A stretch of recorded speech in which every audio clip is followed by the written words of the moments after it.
Mysterious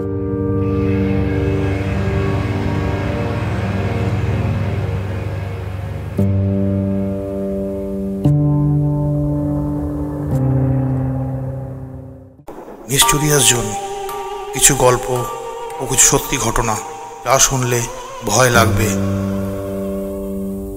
কিছু সত্যি ও কিছু লেখকের গা ছমছমে ঘটনা যা শুনলে আপনাদের শিহরিত করবে। আমি সুদীপ আছি আপনাদের সাথে। অনেকে বলে ভূত আছে, আবার অনেকে বলে নেই। আমি বলি এগুলোকে নিয়ে আনন্দ উপভোগ করাই ভালো। ভয় গল্প বা ভূতের গল্পের জন্য বাংলা সাহিত্য এবং মানুষের কথায় বহু উদাহরণ আছে। 19 শতকের পর বাংলা সাহিত্যে এই ধরনের গল্পের চল আরও বেশি দেখা যাচ্ছে। রবীন্দ্রনাথ ঠাকুর, প্রেমেন্দ্র মিত্র ও সত্যজিৎ রায়ের মতো লোকেরাও এই ধরনের গল্প লিখে গেছেন।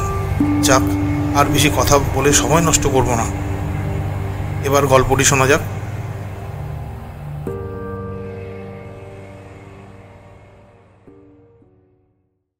আজকের গল্প সুন্দরবনের ভয়ঙ্কর।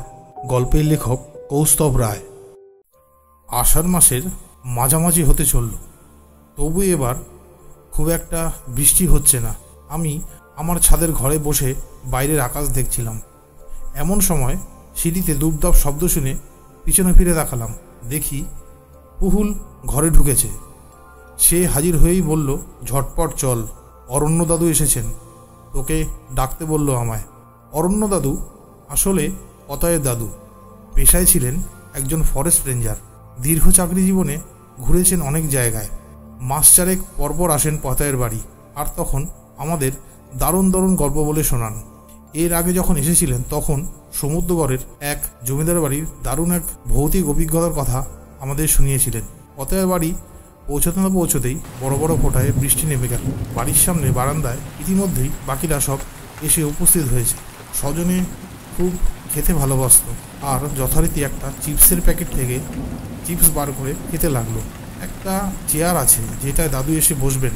আমি আর পুহুল দুজনে বসার সাথে সাথেই কফির কাপ হাতে নিয়ে অরণ্য দাদু এসে বসলেন। বসার পর আমাদের দিকে তাকিয়ে বললেন, তারপর কি খবর সবার? পড়াশোনা কেমন চলছে? ভালো চলছে দাদু। বাহ বাহ, বেশ ভালো। তারপর স্বজনে, তুই কি নতুন নতুন খাবার খেলি নাকি পুরনোগুলোই জাবর কাটছিস? স্বজনে চিপস চিপুতে চিপুতে বলল, আমি কি গরু এ জাবর কাটবো? কথাই এমন সময় পিছন থেকে কিছু একটা বলে স্বজনকে রাগিয়ে দেওয়ার তাল করছিল, কিন্তু আমরা ওকে মানা করলাম। অরণ্য দাদু কফির কাপে চুমুক দিয়ে বললেন, চল তাইলে তোদের আজ একটা অন্য গল্প শোনাই। তখন আমার পোস্টিং ছিল সুন্দরবনে। চামটায় আমার অফিস। জানিস তো, আমাদের ভারতবর্ষের সুন্দরবনের মতো সুন্দর জিনিস আর একটাও নেই। আমি যে সময়ের কথা বলছি তখন সুন্দরবনে বাঘের উপদ্রব এখনের থেকে অনেক বেশি। আমার এলাকায় শুধু বাঘ নয়, সাথে সাথে চোর শিকারীরাও ভীষণ জ্বালাচ্ছে।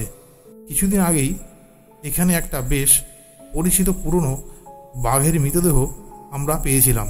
চোরা শিকারীদের গুলিতে বাঘটা মারা যায়, কিন্তু গার্ডরা এসে যাওয়াতে ওরা দেহটা ফেলেই পালিয়ে গেছিল। তা একদিন অফিসে বসে বিকেলে কাজ করছি, এমন সময় একজন গার্ড এসে বলল, স্যার ফোন এসছে, বড় সাহেবের ফোন। বড় সাহেব ফোন করেছেন। চামটা অঞ্চলের বড় কর্তা অসীম গাঙ্গুলি বেশ রাশভারী মানুষ। কাজে একটু গাফিলতি দেখলে ভীষণ খুঁতখুত করেন। আমি তড়িঘড়ি করে গিয়ে ফোন ধরলাম। বড় সাহেব আমাকে জানালেন যে দলটা সেদিন ওই বাঘটাকে মেরেছিল। চোর মারফত খবর এসেছে যে তারা আজ তেঁতুল বাকির চরে থাকবে সবাই। আমি যেন একদম দেরি না করে পৌঁছে যাই আর ওদের গ্রেফতার করি। আমি জানিয়ে দিলাম যে একটু পরেই বেরোচ্ছি। দাদু এই পর্যন্তই বললেন এবং সঙ্গে সঙ্গেই একটা কান ফাটানো আওয়াজ করে বাজ পড়ল কাছেই কোথাও, আর বাইকদের সিএফএল লাইটটা দপদপ করে নিভে গেল। লোডশেডিং।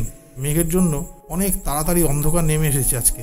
কিছুক্ষণের মধ্যেই পতায়ে দিদি এসে একটা বড় বাটি করে মুড়িমাখা আর একটা দেওয়ালগিরি রেখে গেলেন। দাদুও চেয়ার থেকে নেমে এসে এক মুঠো মুড়ি মুখে দিয়ে আবার শুরু করলেন। তারপর আমি ফোন পাওয়া মাত্রই তো আমি দুজন ফরেস্ট গার্ড সাথে নিয়ে বেরিয়ে পড়লাম। একটা খাল ধরে মিনিট খানেক চলার পরেই আমাদের লঞ্চ এসে কালিন্দী নদীতে পড়ল। এই সময় নদীতে বেশ জল থাকে, তাই আমাদের লঞ্চ জলের ঢেউয়ের বেশ দুলতে লাগলো। ততক্ষণে সন্ধে হয়ে গেছে। চাঁদের হালকা আলো এসে পড়েছে নদীর জল আর দুপাশের ঝোপঝাড়ের ওপর। এরকমভাবে প্রায় মিনিট 20 চলার পর একটা অপেক্ষাকৃত সরু খালে আমরা ঢুকলাম। এটাই কুমিরমারির খাল, তেঁতুলবাগির চর এর শেষেই। এই তেঁতুলবাগির চরের খুব একটা সুখ্যাতি নেই। এখানে বাঘের উপদ্রব বেশ ভালোই। দিনের বেলা এদিক দিয়ে যাওয়ার সময় প্রায়ই দেখা যায় কোনো না কোনো দ্বীপে পথ করে উঠছে। এই বাধা অঞ্চলে সবথেকে ভয়ানক নিশান একটা লাঠির ডগায় আটকানো একটা ছেঁড়া শার্ট বা গেঞ্জির টুকরো। আমি জিজ্ঞাসা করলাম, দাদু এই চিহ্নটা কেন সবথেকে ভয়ানক? দাদু বললেন, আসলে কি জানিস তো, ওখানে মানুষদের জীবন খুব একটা সহজ নয়। এই নিশানটা একদিকে যেমন ভীষণ কষ্টের, সেরম আবার সাবধানেরও।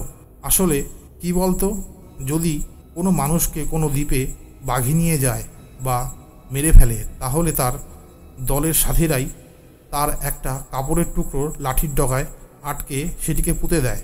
তার মানে এখানে বাঘে মানুষ মেরেছিল। তা শোন, তারপর সুন্দরবনের অনেক দ্বীপেই অনেক ভাঙাচোরা কুঠিবাড়ি আছে জানিস। বেশিরভাগই হ্যামিল্টন সাহেবের আমলে তৈরি। এই তেঁতুলবাড়ির চরও একটা আছে, চোর শিকারীদের সেইখানেই পাওয়া যেতে পারে। এই আশায় আমরা সেটার দিকেই এগোলাম।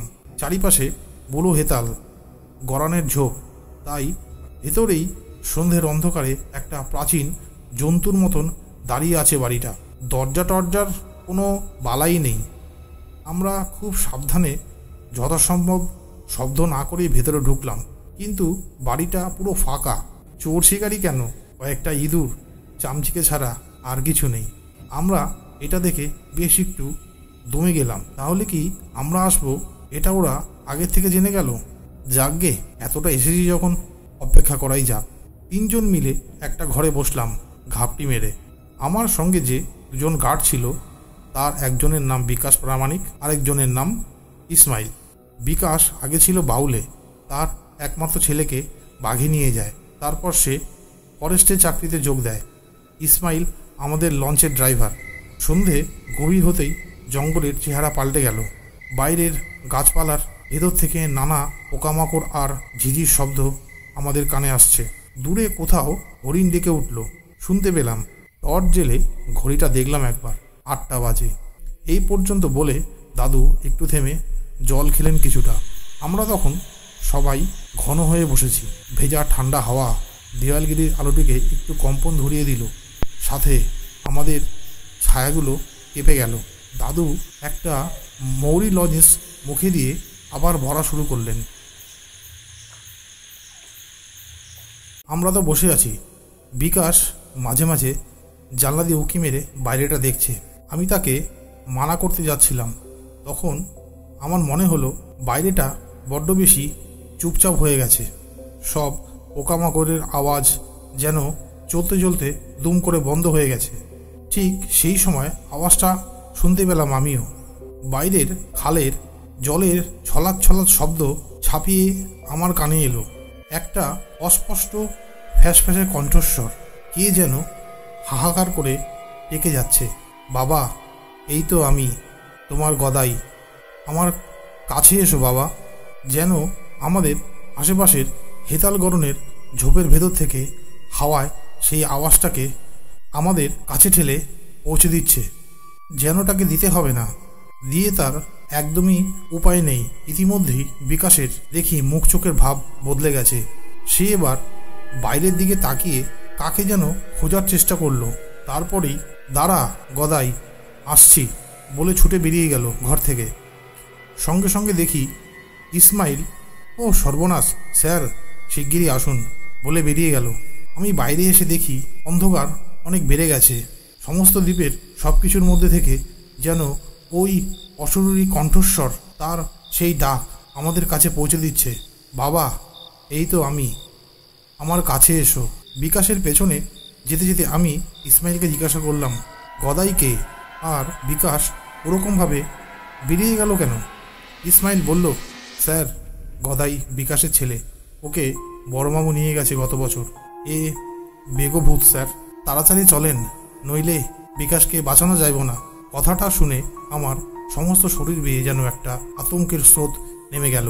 যাকে বাঘে মেরে ফেলেছে সেই ছেলে আবার ডাকে কি করে? বিকাশ দৌড়েছিল পরিবারের পেছন দিকটায়, এদিকে জঙ্গল বেশ গভীর।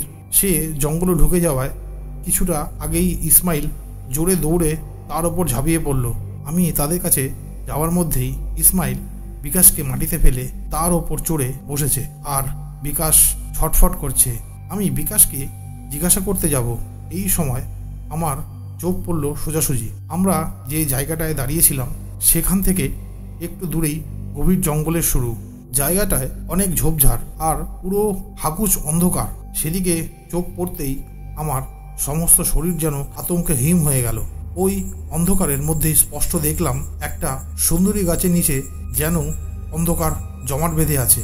ঘন মিশকালো অন্ধকার দিয়ে তৈরি একটা আদিম ক্রূর অপার্থিত ছায়ামূর্তি আমাদেরকে দেখছে। আমাদের আশেপাশের সেই ডাক কিন্তু তখনও অবিরাম ভেসে বেড়াচ্ছে বাতাসে।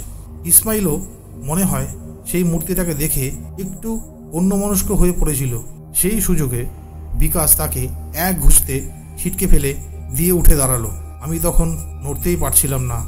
পা দুটোকে অসম্ভব ভারী মনে হচ্ছে, যেন এ আমার নিজের পা নয়। আমার ইচ্ছেতে এ কিছুতেই নড়বে না। বিকাশের আর হাতখানেকের মতন বাকি। মূর্তিটা কাছে পৌঁছতে এই সময় বাঘের গর্জনে পুরো দ্বীপটা কেঁপে উঠল। আর মুহূর্তের মধ্যে ওই মূর্তিটার পাশ থেকে একটা প্রকাণ্ড বাঘ এসে বিকাশের দিকে পড়ল। আবার পলক ফেলার আগেই তাকে নিয়ে উধাও হয়ে গেল। আর আমারও চোখের সামনে সব ঝাপসা হয়ে এলো। আমরা সবাই তখন ওর গায়ে ঘেঁষে বসেছি পুরো। দাদু থেমে যেতেই সবাই উঠে বললেন, তারপর তারপর তারপর তারপর জ্ঞান ফিরতেই দেখি ইসমাইল খাল থেকে জলে নেমে আমার মুখে চোখে জল দিচ্ছে। ওর হাত ধরে উঠে বসলাম। মাথাটা ঝিমঝিম করছিল। মূর্তিটা যেখানে ছিল সেদিকে তাকিয়ে দেখি কিছুই নেই, ফাঁকা। আর ঝিরঝিরি ও পোকামাকড়ের ডাক আবার শোনা যাচ্ছে। আমরা বিকাশে দেহটা অনেক খুঁজলাম, কিন্তু পেলাম না কিছু আর। তারপর ফিরে এলাম। এই পর্যন্ত বলে দাদু চুপ করলেন। বৃষ্টি পড়লেও তার তোর সেরকম বেশি নয় এখন। হালকা বিদ্যুতের আলোয় এক ঝলক পতায়ের রঙ্গন ফুলের গাছটা দেখতে পেলাম। পতায় জিজ্ঞাসা করলো, দাদু বাঘটা ওখানে ছিল যে, তোমরা টের পাওনি? দাদু একটু হাসলেন, বললেন, তোদের বলেছিলাম তো কিছুদিন আগে আমার এলাকায় একটা বাঘের মৃতদেহ পাওয়া গেছিল। আমরা বললাম, হ্যাঁ হ্যাঁ বললেন তো। সেই বাঘটার মৃতদেহ আমি দেখেছিলাম। বাঘটার লেজ ছিল না, হয়তো কোনো লড়াইতে বা চোর শিকারীরাই হয়তো কেটে নিয়েছিল।